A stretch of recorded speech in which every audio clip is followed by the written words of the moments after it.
Deuteronomio capítulo 3. Después de la victoria sobre Sehón, rey de Hesbón, el pueblo de Israel continuó su ascenso hacia el norte, fortalecidos por la certeza de que el Señor estaba con ellos. No avanzaban con arrogancia, sino con una mezcla de asombro y reverente temor, conscientes de que lo que ocurría no era fruto de su propia fuerza, sino del propósito divino que los guiaba desde el desierto hasta los umbrales de la tierra prometida. Moisés recuerda cómo se dirigieron hacia la región de Basán, donde reinaba Ag, un monarca poderoso y temido entre las naciones. Ag no esperó pasivamente su llegada, sino que salió al encuentro del pueblo, junto con todo su ejército, dispuesto a presentar batalla en Edrei. Era un rey cuya figura había quedado envuelta en relatos de grandeza y fuerza descomunal, y cuyas ciudades fortificadas inspiraban respeto incluso en los pueblos vecinos. En medio de ese clima de tensión, el Señor habló nuevamente a Moisés para fortalecer sus manos y su corazón. Le dijo que no temiera a Ag ni a su ejército, porque él mismo lo entregaría en sus manos, tal como había hecho antes con Sehón, rey de los amorreos. No era una promesa vacía ni una palabra lanzada al viento, era la afirmación de una continuidad divina, una obra que no se detenía ni se quebraba ante la grandeza aparente de los poderosos de la tierra. Con esa palabra como fundamento, Israel entró en combate. El Señor entregó a Ag, a sus hijos y a todo su pueblo en manos de Israel. Las ciudades fueron tomadas, y no quedó sobreviviente entre quienes se les opusieron en la guerra. A diferencia de otras batallas, el relato pone especial atención en la magnitud del territorio conquistado, 60 ciudades, toda la región de Argob, el reino de Ag en Basán.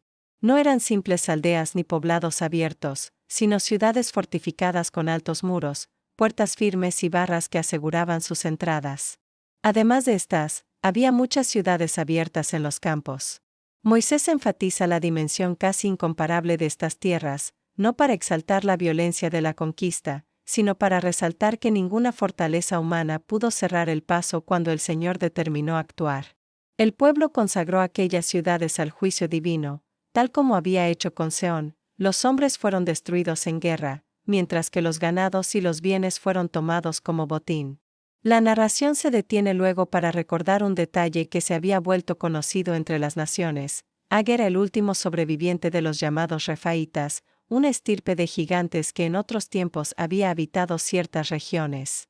Se mencionaba incluso su enorme lecho de hierro, conservado en Rabá de los hijos de Amón, cuya longitud y anchura daban testimonio de su imponente figura. Sin embargo, ni su fuerza, ni su linaje, ni la memoria de su estatura pudieron sostenerlo frente a la voluntad del Dios de Israel. El relato deja entrever que ningún poder humano, por grande que parezca, es definitivo ante aquel que gobierna la historia. Después de estas victorias, Moisés explica cómo el territorio adquirido fue repartido entre algunas de las tribus. La tierra desde Aroer, junto al valle del Arnón, hasta la mitad de la región montañosa de Galaad fue dada a los rubenitas y a los gaditas. La otra parte de Galaad, junto con todo Basán, reino de Ag, fue entregada a la media tribu de Manasés. Se menciona a Jair, descendiente de Manasés, quien tomó la región de Argob y la llamó Basán Abot Jair, nombre que permaneció hasta los días de Moisés. Asimismo, Maquir recibió Galaad.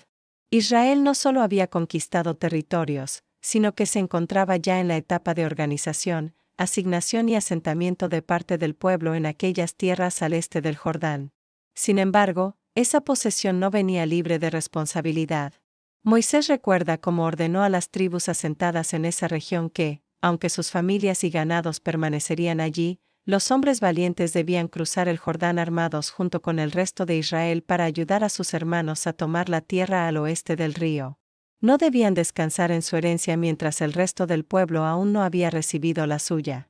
Ese mandato reflejaba un principio profundo de unidad. La promesa de Dios no era solo para una parte de Israel, sino para todo el pueblo. Cada tribu debía involucrarse en la conquista de la promesa común. Solo cuando el Señor diera reposo a todos, podrían regresar plenamente a sus hogares al otro lado del Jordán.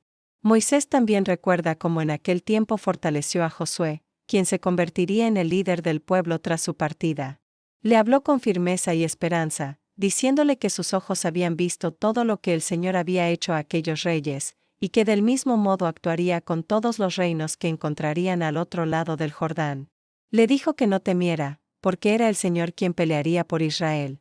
No se trataba solo de un relevo militar o administrativo, sino de una transmisión de confianza espiritual. Josué debía aprender no a apoyarse en su propio valor, sino en la fidelidad de Dios.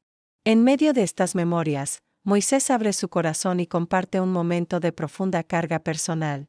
Relata cómo rogó al Señor, suplicándole que le permitiera cruzar el Jordán y contemplar la buena tierra al otro lado, aquellas montañas hermosas y el Líbano. No lo pidió con exigencia, sino con el anhelo humilde de quien ha guiado al pueblo durante tantos años y desea ver culminada la promesa. Sin embargo, el Señor no accedió a su petición. Moisés dice con profunda honestidad que el Señor estaba airado con él por causa del pueblo, y que le ordenó no insistir más en ese asunto. Le permitió contemplar la tierra desde la cima del Pisgah, pero no cruzarla. En su lugar, debía fortalecer a Josué, animarlo y confirmarlo, porque él sería quien conduciría al pueblo al otro lado. El relato no oculta el dolor de Moisés, ni lo disfraza con triunfalismo.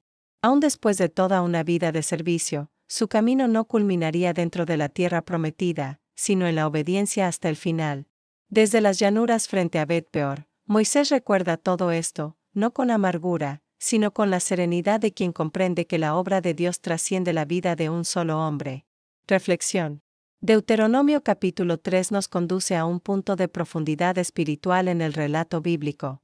No solo describe conquistas y repartos territoriales, sino que revela el modo en que Dios conduce la historia, formando al pueblo en la obediencia, la responsabilidad compartida y la confianza. Las victorias sobre Sehón y Ag no se presentan como gestas heroicas humanas, sino como actos en los que Dios entrega a los enemigos en manos de Israel. Ninguna muralla, ninguna fuerza, ningún nombre ilustre puede resistir cuando el Señor decide actuar. Y sin embargo, esas mismas victorias no autorizan a la autosuficiencia, porque el pueblo continúa dependiendo de la guía divina en cada paso. La asignación de tierras al este del Jordán muestra que la bendición trae consigo compromiso.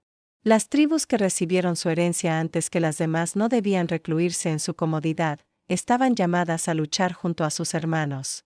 El texto enseña que la promesa de Dios no se vive de manera individualista, sino comunitaria. La plenitud del reposo llega cuando todos participan y todos reciben. Josué aparece aquí como figura en formación, sostenido por la mirada experimentada de Moisés. La instrucción clave no es una estrategia militar, sino una certeza espiritual: no temer, porque el Señor pelea por su pueblo. La verdadera fortaleza del liderazgo bíblico no nace de la habilidad personal, sino de la confianza en Dios. Finalmente, la súplica de Moisés, y su no cumplimiento, deja una enseñanza profunda. El hombre de Dios, que ha guiado al pueblo durante décadas, no entra en la tierra prometida. Su vida se convierte en testimonio de obediencia incluso cuando el deseo del corazón no coincide con el desenlace esperado. La grandeza de Moisés no se revela en los milagros presenciados, sino en su capacidad de aceptar la voluntad divina con humildad, de preparar a su sucesor y de reconocer que la historia del Señor continúa más allá de él. Este capítulo nos invita a contemplar la fe no solo en los momentos de victoria, sino también en los de renuncia. Enseña que la obra de Dios supera los límites de nuestra propia vida, y que nuestra parte es caminar con fidelidad, confiando en que Él guía los tiempos, las transiciones y los destinos del pueblo que le pertenece. Si te ha gustado el contenido, suscríbete, es gratis y haz clic en el pulgar hacia arriba. Comparte este video con tus amistades y contactos, me ayudas a crecer. Muchas gracias.